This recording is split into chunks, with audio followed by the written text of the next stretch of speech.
This is Walter Cronkite on the Greenland ice cap. Beyond the horizon lies the North Pole. Soon, under this ice and snow, some 100 men will be able to live in warmth and comparative comfort, while above them the temperature drops to 70 degrees below zero and the wind howls at 160 miles an hour. Studying how men may live, work, perhaps even fight in this frozen wasteland, they will be pioneers on one of the world's last frontiers. Their nuclear-powered frontier home will be Camp Century, the city under the ice. This is our story as the Prudential Insurance Company of America presents the 20th Century.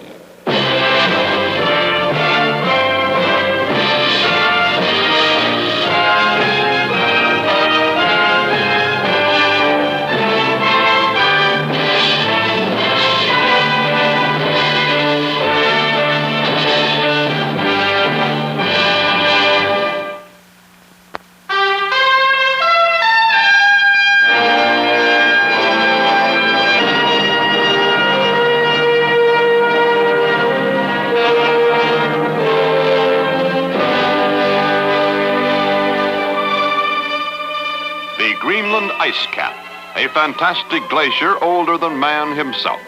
Only a few gulls survive in these frozen wastes. Many hundreds of feet thick, the ice cap covers almost 85% of this, the world's largest island. It is deadly and desolate, a hostile, shifting mass, endlessly pushing outward from its center to the coasts, rarely traveled even by the 25,000 native Greenlanders. At the top of the world is the Danish island of Greenland. With the consent of Denmark, a fellow NATO member, this vast land houses a vital U.S. radar station and the important American air base at Thule. 14 miles away, the Army's Camp Tuto. 138 miles further out on the ice cap, Camp Century. This is Camp Tuto, Greenland headquarters for the Army Engineers Polar Research and Development Center. Jumping off point for the big tractor trains that carry equipment, food, medicine, and men out to isolated Camp Century. Here the sled trains, called heavy swings by polar veterans, are assembled. Some soldiers bring pets, husky pups, with them.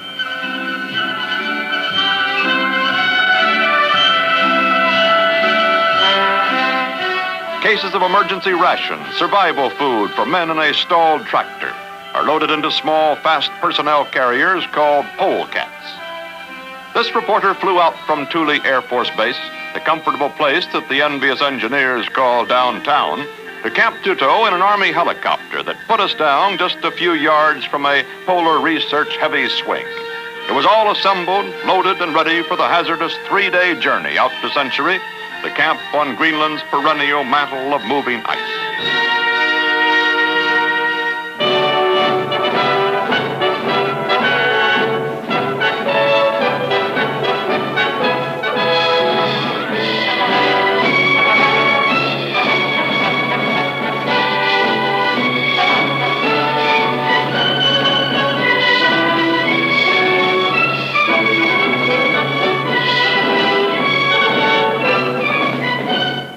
On our way to the incredible city under the ice, traveling the most dangerous road in the world.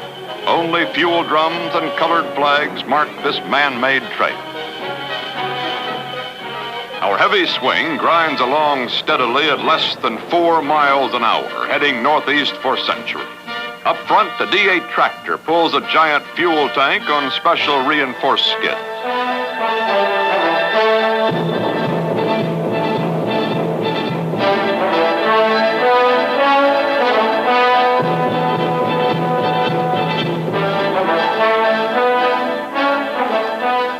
Drivers are still on the alert for sudden fogs.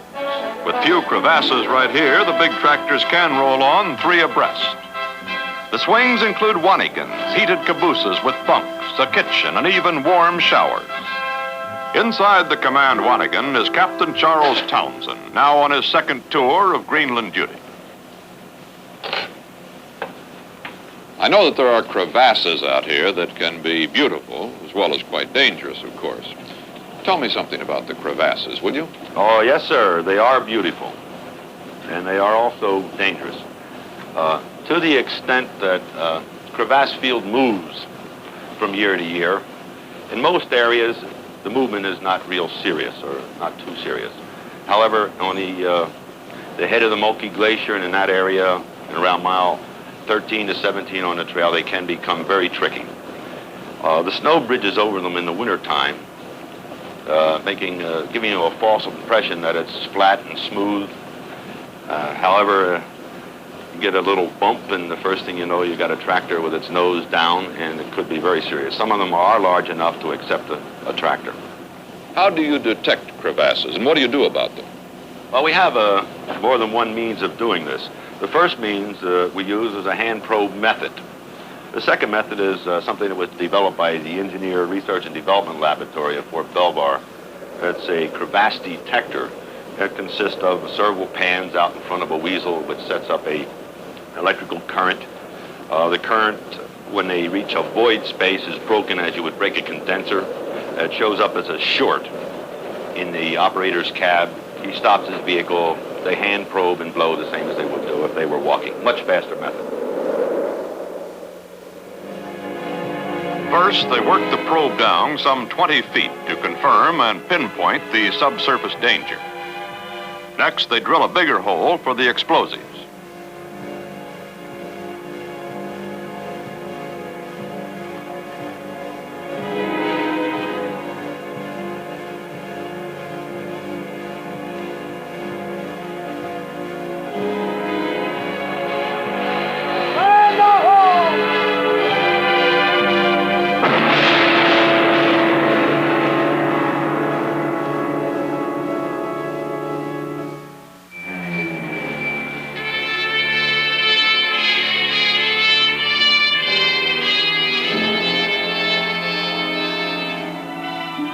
Engineers go down to inspect the crevasse.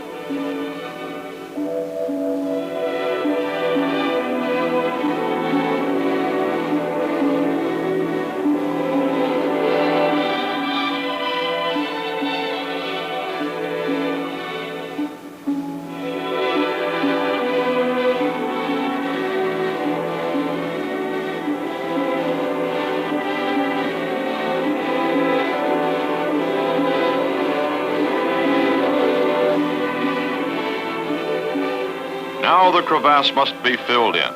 Tractors push tons of snow into the huge cavern, systematically filling it up so it will no longer menace swings that may stray from the narrow trail. It may take hours to plug up a big crevasse.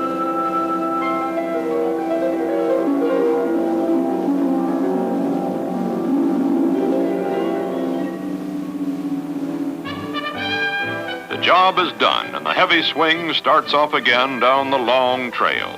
It's 3.5 miles an hour after hour, in this strange land where the sun shines 24 hours a day, 5 months a year. The driver's only landmarks are occasional caches of fuel drums, emergency supplies of diesel oil.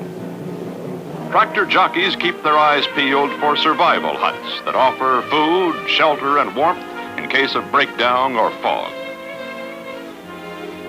Swings have to slow down or stop altogether in the face of a serious Arctic fog or whiteout. Some are so thick that men who step out of a Wanigan literally can't see their own boots.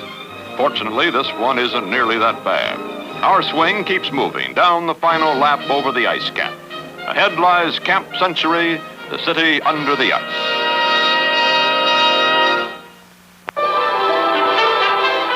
We approach Camp Century. We've been on the trail 3 days from Camp Tuto.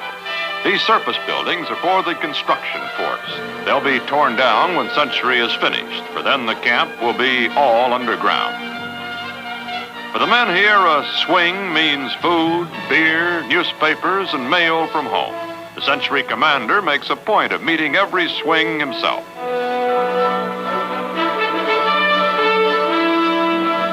Mr. Cronkite, I'm Captain Evans, commander of the camp. Welcome to Camp Century. Captain Tom Evans of Grundy Center, Iowa, learned about atomic power plants at Oak Ridge. He's been supervising construction here since May 1959 when work began. He's an expert in R&D, research and development. Captain, just what is Camp Century's role in this polar development program? Well, there really are three objectives. The first one is to test out a number of promising new concepts of polar construction. And the second one is to provide a really practical field test of this new nuclear plant. And finally, we're building Camp Century to provide a good base here in the interior of Greenland where the scientists can carry on their R&D activities. Now, does this have any immediate defense aspect? Well, not an operational mission, no. It's a big experiment, an R&D project. Captain, on the way out here, it occurred to me that this barren Arctic wasteland must not be a great deal different from the surface of the moon in some respects. Does your work have any application for man establishing a base on the moon? Well, it certainly is not an immediate objective, but I think probably the problems here are somewhat comparable. We are trying to make maximum use of the natural materials here, in this case, snow. I'm sure that in any venture to make a camp on the moon, they would have a similar interest. Let's go down and look at the camp. Good. Bob, let's go down to the trenches. This may be a little rough ride because the tractors and sleds have cut up the road rather badly. Captain, how many men do you have on this project? Well, right now we have about 180. And of these, 140 work on the construction. What sort of hours do they work up here? Well, except for Sunday, we work from 7 in the morning until 7 at night. This comes out to be about 70 hours a week. You work at two shifts then, do you? Yes, we work two shifts on some operations. For example, trenching. What's trenching? Well, the basis for our whole construction program is the cut and cover tunnel. And to make these tunnels, the first step is to excavate a long, open trench. We do this with a feeder plow, such as this one that's working over here. Where the cloud of snow is over there. The big cloud of snow, that's it. What is a feeder plow? Well, a feeder plow is a rotary-type snow plow that the Swiss developed to clear the roads in the Alps. Of course, here we use it as a construction machine, and it's a very good one. It handles tremendous volumes of snow very easily. It cuts very precise trenches. Here's a feeder plow that's doing the first step in our construction, and that is the excavation of a trench. Now, to make this trench, this plow must make perhaps 30 passes. The first ones he makes along the edge to cut side or spoil trenches, as we call them, and he uses these as a place to deposit the snow that he cuts out of the trench itself. When he's finished those, he starts to make cuts for the arches. These, of course, are not placed on till later, but as he goes down, he has to make a groove or a seat for these arches to rest for him.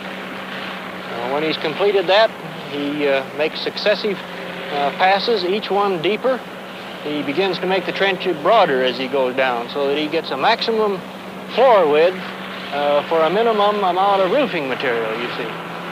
When the trench is complete, then men come back and place corrugated metal arches across the top, across the open top of the trench on these arch seats that I've just mentioned. Now, they'll put all the arches on this trench in less than 1 day. And the purpose of these arches, of course, is to serve as forms for the snow that will then be blown back over the trench. This plow is backfilling a trench or covering the arches with snow. And this is the final step in our cut and cover construction process. Now, when this snow is first put on, it's very weak. It has much the consistency of sand or wheat. But after it has been on there a while, it will set up and become quite strong. Within 3 days or a week, one could go in and take out these metal arches. They could take them clear out and the snow would be self-supporting. The roof would stand up very well.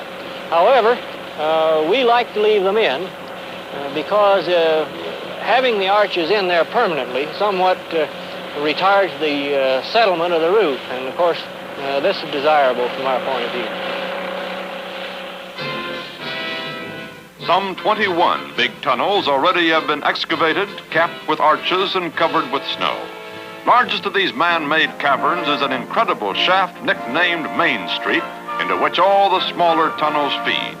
26 feet wide and 28 feet high, Main Street is 1,100 feet long, almost a quarter of a mile. It has a wooden floor to accommodate tracked vehicles, and it leads to a subsurface garage. Overhead air ducts empty out engine fumes and heat so tunnel walls won't melt. Fresh cold air is pulled up from shafts dug into the floor. Temperature in the shaft is maintained at some 20 degrees Fahrenheit. Walter, let's get out here.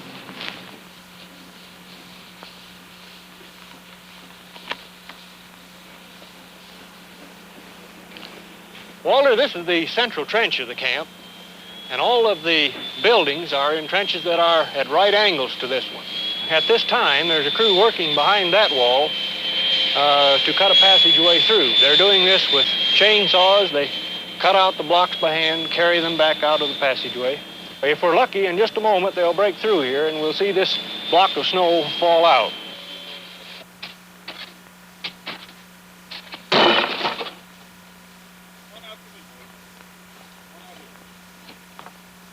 Which one of these tunnels is going to house the atomic power unit? As a matter of fact, it's this one right here. Would you like to see it? Very much, please.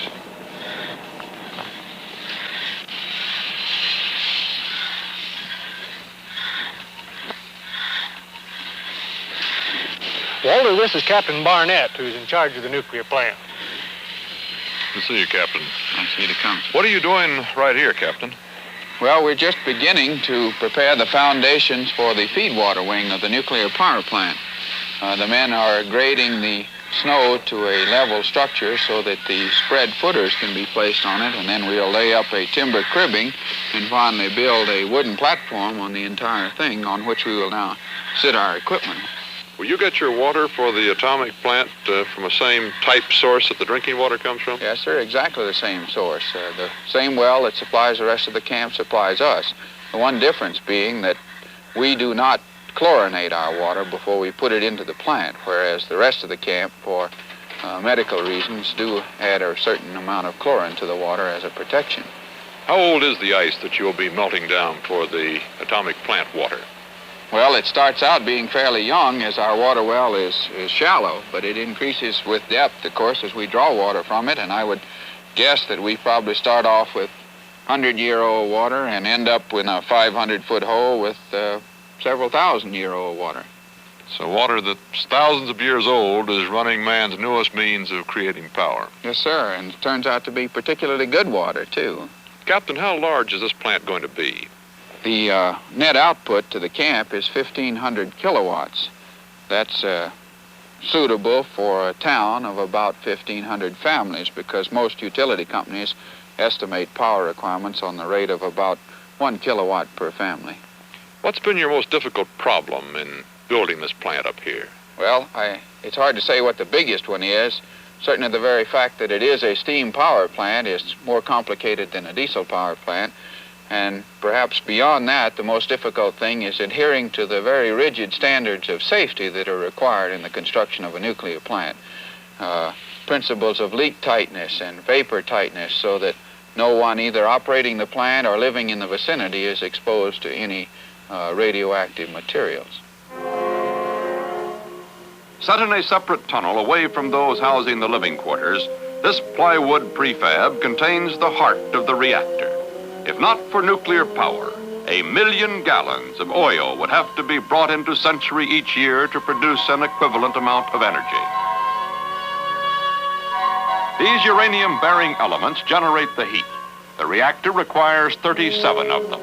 A combination of stainless steel and uranium, they cost some $5,000 apiece. Each must be carefully checked for contamination.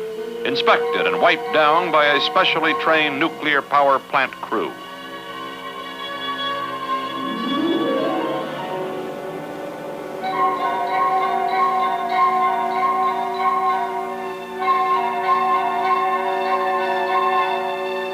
They're used to protective clothing, experienced in loading the reactor itself. This is delicate work, requiring deft hands and expert supervision. Although these specialists have studied nuclear power plants for an average of 2 years each, this is a tense and crucial moment. Slowly and carefully, the last uranium-bearing element is lowered down through the protective 6-foot water shield and maneuvered into precise position. This collection of 37 elements will now be in position in what is called the reactor core.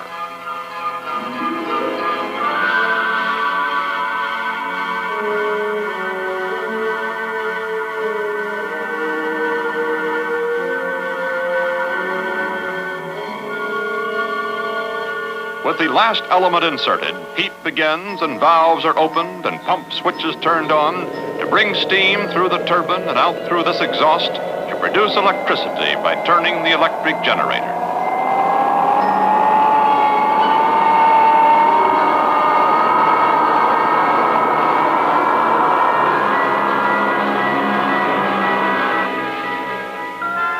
The reactor's nearly critical now, and every eye is on the instruments on the control console. Less than half a minute to go. In these 30 seconds, the plant goes or fails. A year and a half's work hangs in the balance.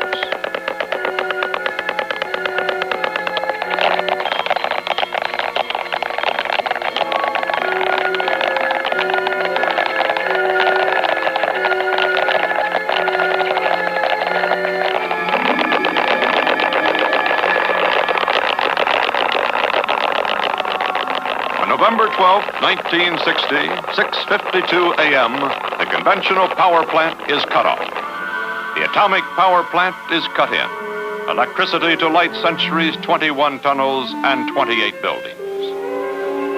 Now the soldiers in their barracks lounges read by the light of atomic power, and there's ample heat to warm the insulated T5 prefabs. These are modern, comfortable dormitories and a great improvement over the huts of the surface camp. Far below the sub-zero winds sweeping the ice cap, Century's self-styled ice worms can relax with their favorite records on players turned by an atomic generator. This is some 30 feet below the surface, inside the glacier. Up above, some of the men who made this miracle gather for a final religious ceremony on the surface. So we have the privilege of assisting at the sacrifice of a mass, even way up here in Greenland. We know this sacrifice is offered every minute of every hour of every day throughout the years. Up here, we are very lucky, and it's my privilege to be able to come up and offer Mass for you. It's your privilege to join with me in offering this sacrifice.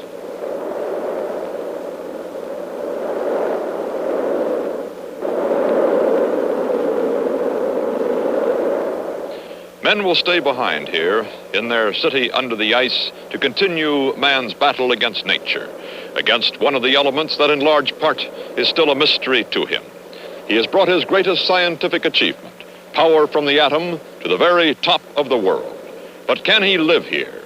Can he stop the crushing force of the ageless ice? These men here will seek the answer in the months to come. This is Walter Cronkite reporting for the 20th century.